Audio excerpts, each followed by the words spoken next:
Jalaluddin রুমির নাম শুনেছেন না? Jalaluddin Rumi. আমি নফসের জমিনে ছিল সেটা বলবো না। জালালউদ্দিন রুমি প্রথমে যে মজলিসে বসতো সেটা এলমের মজলিস। ওয়াও, কেউ হয় না পাখা জানানো, এত এলম, এত রোব, এত দবদবা, কেউ কথা বলতে পারতো না জালালউদ্দিন রুমির ফতোয়ার সামনে। শামস তাবরেজের ওই আল্লাহর ওলির সুহবতের মধ্যে বসে পাগল পারা হয়ে গেছে জালালউদ্দিন রুমি। যেই জালালউদ্দিন রুমির সামনে বড় বড় সময়ের বিখ্যাত আলেমরা ইবাদত পড়তে ভয় করত, সেই জালালউদ্দিন রুমি শামস তাবরেজের মজলিসে এসে মাটির মতো হয়ে গেছে। এরপরে কি বলে জানেন? মৌলভী হারগিজ নাশুদ মাওলায়ে রুম, তা গোলামে শামস তাবরেজ নাশুদ। নিজেকে নিজে বলতেছে, মৌলভী কখনো মাওলায়ে রুম হতে পারতো না যদি শামস তাবরেজের গুলামির মধ্যে না আসতো। এই মৌলভী যখন মাওলায়ে রুম হয়েছে, তো বাইরে থেকে ঘরে আসার সময় রাস্তার মধ্যে একটা কুকুর ঘুমাইতেছে। আমি ফারাকটা আপনাদেরকে বোঝাচ্ছি। কুকুর ঘুমাচ্ছে, মাওলায়ে রুম দাঁড়িয়ে আছে। 1 minute, 10 minute, 15 minute, 20 minute, 30 minute. এক ছাত্র এসে বলতেছে, হুজুর আপনি দাঁড়িয়ে আছেন, কুকুর ঘুমাইতেছে। তো উনি চাইতেছিলেন কুকুরটাকে ভাগানোর জন্য। মাওলায়ে রুম হাত ধরে ফেলছেন, কুকুরের ঘুম ডিস্টার্ব করা যাবে না, কুকুরের ঘুম ডিস্টার্ব করা যাবে না। মৌলভী থাকলে এক ধরনের চিন্তা, মাওলায়ে রুম যখন হয়ে গেছেন, চিন্তা চেতনার মধ্যে কি পরিমাণ ভদ্রতা এবং তাকুয়া চলে এসেছে দেখেন। মৌলভী যখন হতেন প্রশ্নের আগে উত্তর, মাওলায়ে রুম যখন হয়েছেন, এক ব্যক্তি জিজ্ঞেস করছে, হুজুর মাল ফকর কি? ফকির কাকে বলবো? উত্তর দেন মাল ফক। উত্তর দেন হুজুর ফকির কাকে বলে? মজলিস ছেড়ে চলে গেছে। হযরতে মাওলায়ে রুমের শিক্ষক ওই মজলিসের মধ্যে বসা। যতদিন মৌলভী ছিলেন ততদিন শিক্ষক উপরে। মৌলভী থেকে যে মাওলায়ে রুম হয়ে গেছে, তখন শিক্ষক ও ছাত্রের কাতারে চলে গেছে। কারণ একটা হচ্ছে হিজাব, একটা হচ্ছে হুদুর।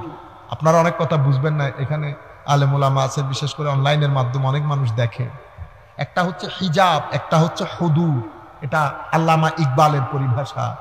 হিজাবের মধ্যে, এলম যখন হিজাবের মধ্যে থাকে তখন রোব, দবদবা, হিংসা থাকে। এলম যখন হিজাব থেকে হুদুরের মধ্যে, অর্থাৎ এলম যখন এশকে রূপ নেয়, যখন এশক আপনাকে মাওলায়ে রুম করে, তখন এলম হিজাব থেকে হুজুরের মধ্যে চলে আসে। হুজুর বলতে হায় হায়, আগে সব অন্ধকার, এখন সব আলোকিত, সব আলোকিত। হুজুর এখন উত্তর দেয় না, চলে গেছে। ওই ব্যক্তি বিরক্ত হয়ে বলতেছেন, আপনার ছাত্র তো দেখি উত্তর দেয় না। কোন আমার ছাত্র তো উত্তর দিয়েছে। কি বলেন? উনি তো কোনো কথাই বললেন না, কোনা উত্তর দিয়েছে। কেমনে দিল? আমার ছাত্র বলেছে, তোমাকে অনেক জেনে চুপ করে থাকার নাম ফকিরি। অনেক জেনে, বুঝতে পেরেছেন? বহু কিছু জানি, জানার পরে না জানার ভান করে থাকাকে বলে ফকিরি, তাসাব্বুফ, বেলায়ত, সুফিজম।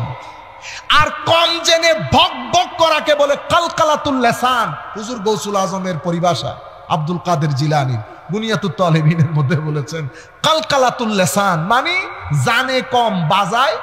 আমাদের কথা বলেছে, আমাদের কথা বলেছে। আমাদের এই যে শুনতেছেন, আপনাদের মনে হইতেছে না আল্লাহ জানে হুজুর কোন পুকুর নিয়ে আসছে, ঘটনা সেরকম না। আমাদেরটা হচ্ছে কালকালাতুল লিসান, জিনিস কম বাজে বেশি। আর যাদেরটা জিনিস বেশি তাদের বাজে কম, তাদের বাজে কম। এই জন্য সমস্ত আউলিয়ায়ে কেরাম খুদ আমাদের, আপনাদের এখানে বোধহয় আমি দেখলাম হযরতে কুতুবদিয়ার হযরতে আব্দুল মালিক রহমতুল্লাহ আলাইহি মাদ্রাসায় পড়াতেন না, দারুল উলুমে পড়াতেন, অনেক কথা বলতেন না। এলমের অবস্থা যখন এলম এশকে রূপ নিয়েছে, আর কোনো কথা বলেছে? হায় হায় হায়। যখন মুখে কথা বলেছে তখন মানুষ পরিবর্তন হয় নাই। যখন মুখের কথা বন্ধ করে চোখের কথা শুরু করেছে, তখন মানুষের সিনার মধ্যে আগুন জ্বলা শুরু হয়েছে। বুঝতে পেরেছেন? এটাকে, একটাকে বলে কাল, একটাকে বলে হাল। কাল এটা মুখে মুখে পণ্ডিত, হাল, জবান বন্ধ হয়ে যায়, সিনার চেরাগ তখন চোখ দিয়ে বের হয়। ইত্তাকু মিন ফেরাসাতিল মুমিন, তখন এটা ফেরাসত হয়ে মুমিনের সিনার ভিতরে ঢুকে অন্ধকারকে আলোয় পরিণত করে। তখন আর কথা বলতে হয় না। তখন আপনি বসবেন, পেরেক যেমন চুম্বক থেকে আলাদা হতে পারে না, তখন আপনিও ওনাদের দরবার থেকে আলাদা হতে পারেন না। যে একবার গেছে বারবার আসে, বারবার আসে। আপনি দেখেছেন কোনো আওয়াজ নাই, শব্দ নাই, মাহফিল নাই, ইনিও কাঁদে, আশেকও কাঁদে, মাসুকও কাঁদে। কেন কাঁদে? কান্নার কারণ কেউ জানে না। এখানে কান্না, এখানে এশক, এখানে আদব, এখানে মোহাব্বত। এই দিন নিয়ে আমার নবী এসেছেন। এই দিনের তালিমাতের জায়গা এই মাহফিল। ওয়াজ তিন ধরনের: জমাইন্না ওয়াজ, বদলাইন্না ওয়াজ, জানুইন্না ওয়াজ। কিছু এলমের মাধ্যমে আপনি জানতে পারবেন, কিছু ওয়াজের মাধ্যমে আপনি ওই যে জমাইবেন, আর কিছু ওয়াজের মাধ্যমে জানবেনও এবং পরিবর্তনও হবে। এই তৃতীয় ক্যাটাগরির ওয়াজ, এটা কমে গেছে একেবারে। আল্লাহর দরবারে দোয়া করবেন, মাওলাই করিম যেন আমাদের সমাজের মধ্যে কিছু আলেমে রব্বানির উত্থান করে, যাদের মাধ্যমে আমাদের ছেলে সন্তানগুলার ভিতরের জমিনের মধ্যে পরিবর্তন আসবে।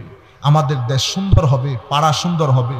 মানুষকে সহযোগিতা করবেন, মানুষকে সহযোগিতা করবেন, সম্মান করবেন। যত্র তত্র সিগারেট খাবেন না, হাঁটুর উপরে কাপড় তুলে হাঁটবেন না রাস্তার মধ্যে। রাস্তার মধ্যে সিম্পল গেঞ্জি পরে হাঁটবেন না। আপনি চাইবেন আপনার মেয়ে বউ একটার উপর দুইটা কাপড় পরুক, আর আপনি গেঞ্জি একটা পরে রাস্তা রাস্তায় হাঁটবেন। তো হুজুর গরম লাগে দে, ইন্না আলিল্লাহ। কেন করবে না? লজ্জা রাখবেন। এগুলো আমাদের ভবিষ্যৎ যারা প্রজন্ম, তাদের উপর একটা আজীব আসর করে। আপনি যদি এভাবে চলেন, আপনার দেখা দেখা সেও করবে। কিন্তু আপনি যদি আপনার ছেলেকে আপনি করে বলেন, সে কিন্তু আপনাকে আপনি করেই বলবে। আপনি যদি তুমি করে বলেন, সে আপনাকে তুমি করেই বলবে। আজীব এক সিস্টেম, বুঝতে পেরেছেন? কিন্তু আমার নবীর তালিমাত ভিন্ন ছিল। আমার নবী অনেক বেশি লজ্জাবোধ, ভদ্রতা, নম্রতা, ছোট আওয়াজে কথা বলা।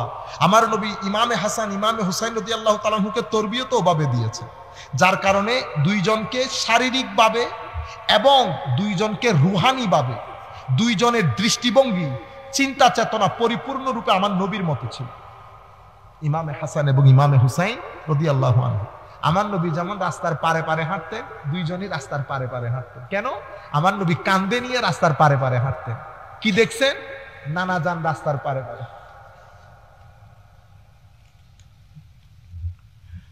আল্লাহ রাব্বুল আলামিন আমাদের হামি ও নাসির হোক। এগুলো অনেক বড় জিনিস, জিনিসগুলো আস্তে আস্তে হারিয়ে যাচ্ছে আমাদের এখান থেকে।